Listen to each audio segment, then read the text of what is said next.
suite aux échauffourées qui ont éclaté en Tunisie lors du match JSK, la Confédération africaine de football CAF vient de sanctionner la formation tunisienne.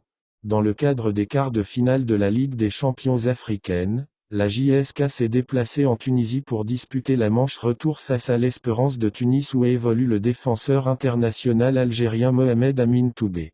Cependant, l'explication algéro-tunisienne a viré au cauchemar. En effet, les fans présents en tribune ont été auteurs de vandalisme et d'un comportement ultra-violent à l'encontre des forces de l'ordre, mais aussi à l'encontre des supporters de la formation algérienne.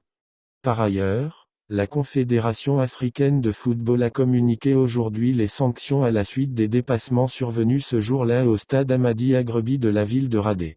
Dans ce sens, l'Espérance sportive de Tunis a écopé d'une lourde amende de 300 000 $ à la suite des débordements enregistrés à la mi-temps de ladite rencontre. De plus, le club de Bouteflika évoluera à huis clos au cours de ses 4, dont 2 à sursis, prochains matchs à domicile. De ce fait, les hommes de Nabil Mahaloul recevront la semaine prochaine Al Ahly d'Ahmed Kandoussi dans la même enceinte, mais cette fois, ça sera sans leur 12e homme.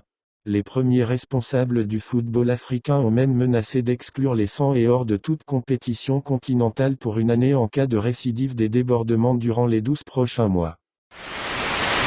Alors que le milliardaire sud-africain, Patrice Motsepe, ne devrait pas se présenter pour un nouveau mandat à la tête de la Confédération africaine de football CAF, le nom de son successeur serait déjà connu.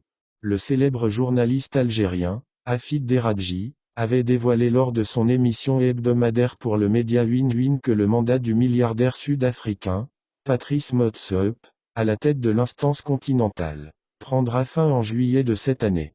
Toujours selon le speaker de la chaîne qatari de Beansport, le principal concerné ne compterait pas se présenter aux prochaines élections qui définiront le nouveau président de la Confédération africaine de football.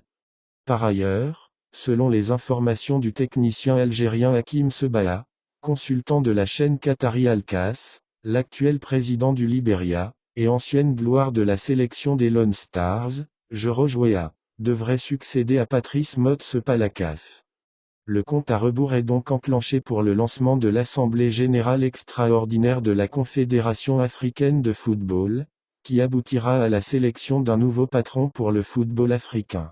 En effet, une bataille acharnée s'est engagée entre les hommes de l'ombre au sein de cette instance du ballon rond, dont le Marocain Fouzi Legjaha, pour installer le successeur de Patrice Motsepe.